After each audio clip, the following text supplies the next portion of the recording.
नमस्कार दोस्तों, मेरा नाम अभिषेक और मैं आपके अपने चैनल देसी स्टडी में आप सभी का स्वागत करता हूं।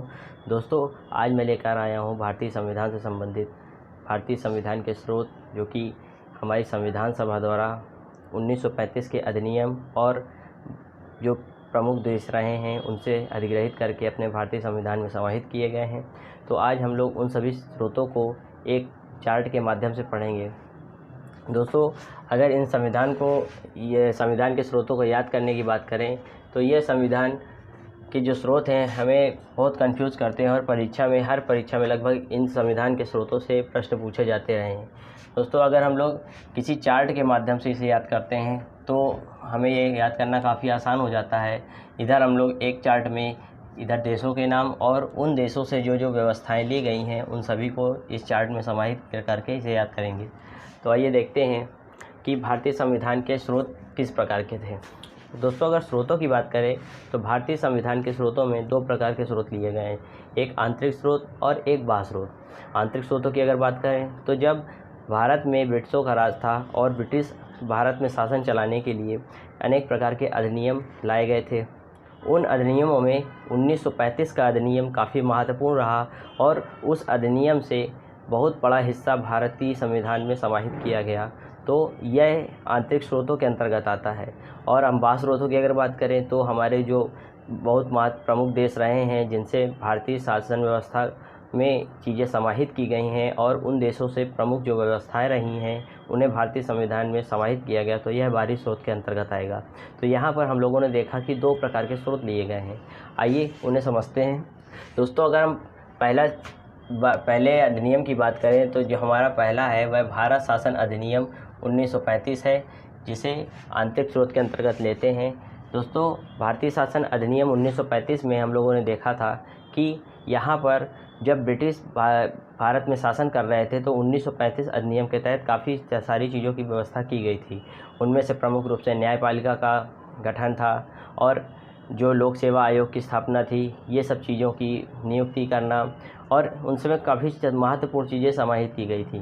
तो यह जब ब्रिटिश भारत देश से चले जाते हैं तो भारतीय संविधान सभा ने, जो कि आज वर्तमान में 395 अनुच्छेद हैं, उनमें से लगभग 250 अनुच्छेद उसी तरीके से जिस रूप में पहले थे उसी रूप में आज इस भारतीय संविधान में समाहित किए हैं।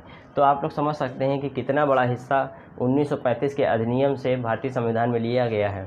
उनमें प्रमुख रूप से अगर हम देखें तो न्यायपालिका की जो व्यवस्था थी भारतीय संविधान में सबसे पहले ली गई थी। न्यायपालिका की अगर हम बात करें तो सुप्रीम कोर्ट, हाई कोर्ट, जिला कोर्ट, इन सभी चीज़ों की जो व्यवस्था थी वह हमारे 1935 के अधिनियम द्वारा की गई थी। इसके अलावा अगर हम बात करें तो जो कैग की व्यवस्था थी, कैग कंट्रोलर ऑडिटर जनरल, जिसे हम लोग नियंत्रक महालेखा परीक्षक बोलते हैं, उसकी व्यवस्था भी हमारे भारत शासन अधिनियम 1935 द्वारा की गई थी, जिसे हम लोग अनुच्छेद 148 के तहत पढ़ते हैं। और इसके अलावा अगर हम बात करें तो लोक सेवा आयोग की स्थापना भी इसी 1935 के अधिनियम द्वारा की गई थी। लोक सेवा आयोग जिसके द्वारा आज हम लोग IAS, PCS जो बड़े बड़े उच्च अधिकारी चुने जाते हैं वह इसी लोक सेवा आयोग के द्वारा चुने जाते हैं और परीक्षा के माध्यम से उनकी नियुक्ति की जाती है। तो उस समय इस सेवा आयोग का गठन किया गया था 1935 के अधिनियम द्वारा। अब हम आगे देखते हैं कि दूसरा हमारा क्या है। तो दूसरा हमारा है ब्रिटेन। आइए देखते हैं कि ब्रिटेन से क्या व्यवस्था ली गई। तो दूसरी व्यवस्था जो ली गई थी वह संसदीय शासन व्यवस्था। तो भारत में उस समय जब ब्रिटिशों का राज था, तो ब्रिटिशों का राज जब रहा है तो उन्होंने अपने हिसाब से शासन व्यवस्था बना रखी थी। तो इस प्रकार हम लोग देखते हैं कि यहाँ पर जो संसदीय शासन व्यवस्था है वह ब्रिटिशों के द्वारा लाई गई थी और इसी प्रकार हम लोगों ने संसदीय शासन व्यवस्था ब्रिटेन से ली गई है। आगे हम देखते हैं यहाँ पर जो संसदीय विशेषाधिकार, जो कि अनुच्छेद 105 द्वारा उसे प्राप्त है। तो यहाँ पर संसदीय विशेषाधिकार भी ब्रिटेन से लिया गया है। और इसके बाद हम लोग देखते हैं विधि का शासन। तो विधि का शासन ब्रिटेन द्वारा यह व्यवस्था ली गई है और यहाँ पर जो भी नियम कानून संसद द्वारा बनाए जाएंगे और उसी के अनुसार भारत देश में शासन होगा, तो यह व्यवस्था भी ब्रिटेन द्वारा ली गई है। यहाँ पर देखते हैं कि एकल नागरिकता। एकल नागरिकता की व्यवस्था भी हम लोगों ने ब्रिटेन से ली है। हम लोग पढ़ते हैं कि अमेरिका में जैसे दोहरी नागरिकता चलती है, राज्यों की नागरिकता अलग, देश की नागरिकता अलग, लेकिन ब्रिटेन में जैसे कि एकल नागरिकता का प्रावधान है, उसी प्रकार हमारे भारत देश में भी एकल नागरिकता का प्रावधान रहा है।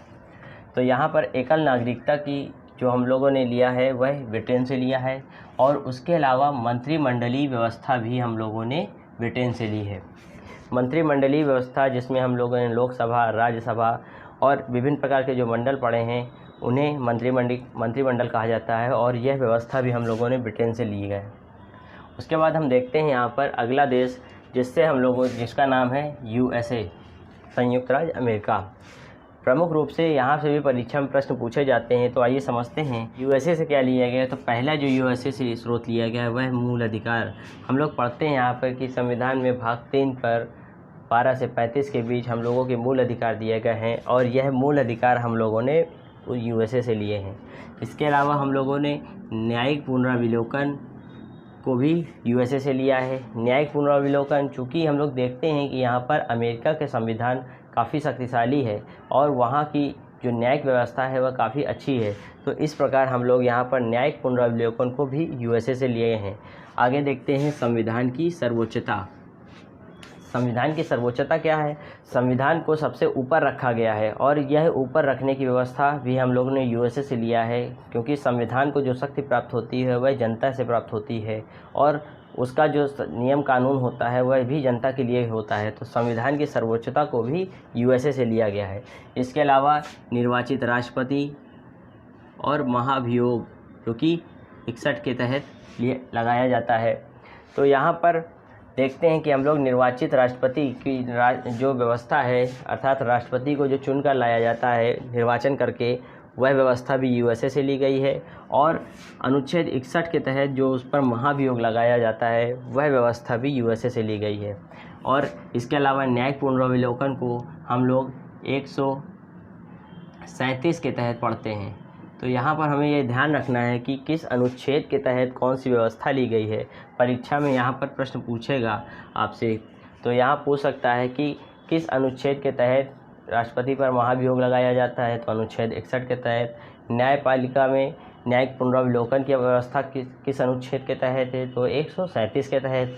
और मूल अधिकार जो हमारे किस देश से लिए गए हैं, तो वह USA के द्वारा लिए गए हैं। दोस्तों, इस अनुच्छेद या इन संविधान के स्रोतों को याद करने के लिए कभी रटने का प्रयास मत करें, बस इस एक टेबल को पढ़ें और उसे 2-3 बार रिपीट करें कि इस देश से क्या लिया गया है और इस देश से क्या लिया गया है, तो वो आपको जल्दी याद होगा।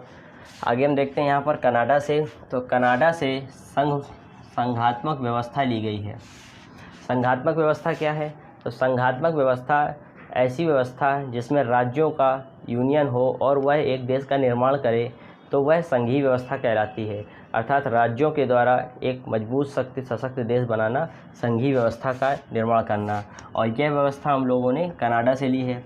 इसके अलावा शक्तियों का विभाजन जो है, जो राज्यों के बीच शक्तियाँ बांटी गई हैं और जो केंद्र सरकार के बीच भी शक्तियाँ बांटी जाती हैं, उन शक्तियों की विभाजन का जो भी व्यवस्था है वह हम लोगों ने कनाडा से ली है। अर्थात यहाँ पर केंद्र और राज्य दोनों को शक्तियाँ दी गई हैं, अर्थात केंद्र को भी शक्तिशाली बनाया गया है और राज्य को भी शक्तिशाली बनाया गया है। तो उन शक्तियों का विभाजन कनाडा की व्यवस्था द्वारा लिया गया है। आगे देखते हैं यहाँ पर अवशिष्ट शक्तियाँ केंद्र के पास रखी गई हैं। तो अवशिष्ट शक्तियाँ, जब शक्तियों का विभाजन किया गया था तो वहाँ पर कुछ अवशिष्ट शक्तियाँ बच गई थी और उनको केंद्र के पास सौंप दिया गया। यहाँ पर जब कोई भी नियम कानून बनाया जाता है, जिसमें हम लोग समवर्ती सूची में पढ़ते हैं कि उस सूची के अंतर्गत केंद्र सरकार और राज्य सरकार दोनों कानून बना सकती है, लेकिन प्राथमिकता जो दी जाती है वह केंद्र सरकार के कानून को दी जाती है। तो उन अवशिष्ट शक्तियाँ जो बच गई थी उनमें से उनको केंद्र के पास दिया गया है, और यह व्यवस्था कहाँ से ली गई है? वह कनाडा से ली गई है। आगे हम देखते हैं यहाँ पर अगला हमारा आयरलैंड। आयरलैंड की अगर हम बात करें तो राज्य के नीति निर्देशक तत्व जो थे वह भी आयरलैंड से लिए गए हैं। राज्य के नीति निर्देशक तत्व क्या हैं? तो राज्य के नीति निर्देशक तत्व ऐसे निर्देश हैं जो राज्यों को निर्देश देते हैं कि जनता के लिए ऐसी नीतियाँ बनाई जाएं कि उन नीतियों के अनुसार ही जनता की भलाई के कार्य किए जाएं और उनके लिए उन पर शासन के नियम बनाए जाएं और वह निर्देश राज्यों के लिए हो। तो यहाँ पर आयरलैंड से राज्य के नीति निर्देशक तत्व लिए जाते हैं। आगे हम देखते हैं यहाँ पर अगली व्यवस्था, राज्यसभा में मनोनयन। तो जैसे हम लोग देखते हैं कि राष्ट्रपति राज्यसभा में 12 सदस्यों का मनोनयन करता है, तो यह व्यवस्था आयरलैंड से ली गई है। परीक्षा में प्रश्न पूछता है यहाँ पर कि राज्य के नीति निर्देशक तत्व कहाँ से लिए गए हैं, तो वह आयरलैंड से लिए गए। परीक्षा में इस प्रश्न को बहुत बार पूछा जा चुका है। और राज्यसभा में मनोनयन की जो व्यवस्था है वह भी आयरलैंड से ली गई है। तो यहाँ पर इसमें दो चीज़ें थी, सिर्फ राज्य के नीति निर्देशक तत्व और राज्यसभा में मनोनयन। इसके बाद हम देखते हैं यहाँ पर दक्षिण अफ्रीका। दक्षिण अफ्रीका की अगर हम बात करें तो दक्षिण अफ्रीका से सिर्फ हम लोगों ने एक चीज़ ली है, जो कि संविधान में संशोधन की व्यवस्था है। अगर संविधान में किसी भी प्रकार का संशोधन करना होता है तो वह हम लोग अनुच्छेद 368 के तहत करते हैं, और यही अनुच्छेद 368 की व्यवस्था दक्षिण अफ्रीका के संविधान से ली गई है। आगे हम देखते हैं यहाँ पर दक्षिण अफ्रीका में के बाद आता है हमारा फ्रांस। अगर हम फ्रांस की बात करें तो आप लोगों को फ्रांस की क्रांति याद होगी। फ्रांस की में जो क्रांति हुई थी उसके बाद वहाँ पर 3 वर्ड नारों के रूप में काफ़ी फेमस हुए, जिनमें से समानता, स्वतंत्रता और बंधुत्व। इन 3 वर्डों को याद रखने के लिए हम लोग ऐसी ट्रिक बना सकते हैं। तो समानता, स्वतंत्रता और बंधुत्व की जो भावना थी वह कहाँ से ली गई है, तो वह फ्रांस से ली गई है। और इसके अलावा हम लोगों ने गणतंत्र की जो व्यवस्था ली है वह कहाँ से ली है, फ्रांस से ली है। तो इस प्रकार हम लोग देखते हैं कि यहाँ पर फ्रांस से समानता, स्वतंत्रता, बंधुत्व और गणतंत्र की जो व्यवस्था है वह किस देश से ली गई है, फ्रांस से ली गई है। आगे हम देखते हैं इसके बाद नेक्स्ट हमारा आता है ऑस्ट्रेलिया। तो ऑस्ट्रेलिया से हमने भारतीय संविधान में क्या क्या समाहित किया है, तो समवर्ती सूची। आप लोगों ने देखा होगा कि जब भारतीय संविधान में सूचियां बनाई गई थी तो उसमें 3 प्रकार की सूचियां थी, संघ सूची, राज्य सूची और समवर्ती सूची। और समवर्ती सूची में केंद्र और राज्य दोनों के पास अधिकार होता है किसी भी कानून को बनाने या पारित करने का, और उसमें जो प्राथमिकता दी जाती है वह केंद्र को दी जाती है। तो समवर्ती सूची की जो व्यवस्था थी वह कहाँ से ली गई है, वह ऑस्ट्रेलिया से ली गई है। इसके अलावा संयुक्त अधिवेशन की जो व्यवस्था है वह किस देश से ली गई है, ऑस्ट्रेलिया से। संयुक्त अधिवेशन की अगर हम बात करें तो संयुक्त अधिवेशन को जो बुलाया जाता है वह अनुच्छेद 108 के तहत बुलाया जाता है। अनुच्छेद 108 के तहत संयुक्त अधिवेशन, जब कोई भी बिल राज्यसभा और लोकसभा में अलग अलग पारित नहीं हो पाता तो राष्ट्रपति को यह अधिकार है कि वह अनुच्छेद 108 के तहत दोनों सदनों की संयुक्त बैठक करवा सकता है और संयुक्त अधिवेशन बुला सकता है। तो यहाँ पर संयुक्त अधिवेशन की जो व्यवस्था है वह ऑस्ट्रेलिया द्वारा ली गई है। आगे यहाँ पर हम देखते हैं जर्मनी के से क्या क्या लिया गया है। तो जर्मनी से आपात उपबंध के समय मूल अधिकार, तो जर्मनी, जैसे कि हम लोगों ने देखा है यहाँ पर कि जर्मनी जो हिटलर का देश रहा है और वहाँ पर आपातकाल की व्यवस्था उसके समय पे आती रही है, तो उसे हम लोग जोड़कर याद कर सकते हैं कि जर्मनी से आपात उपबंध के समय जो हमारे मूल अधिकार समाप्त कर दिए जाते हैं वह व्यवस्था कहाँ से ली गई है, वह भी हमारी जर्मनी से ली गई है।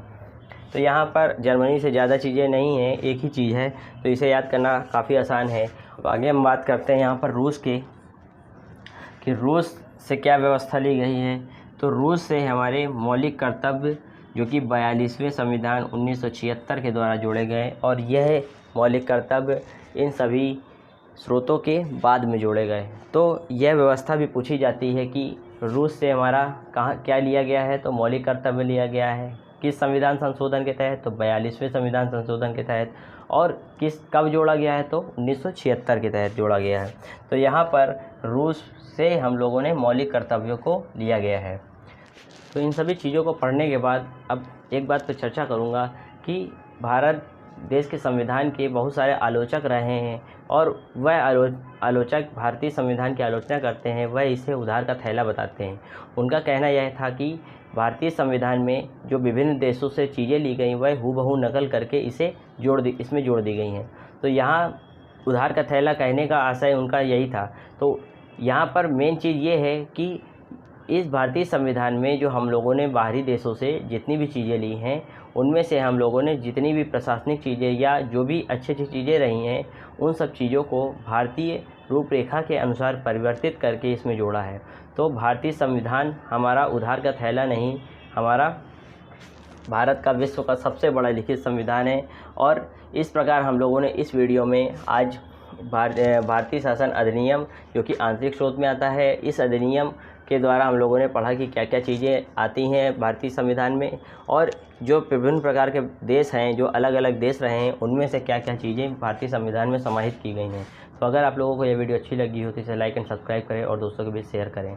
जैसी स्टडी से जुड़ने के लिए धन्यवाद। मिलते हैं अगले वीडियो में।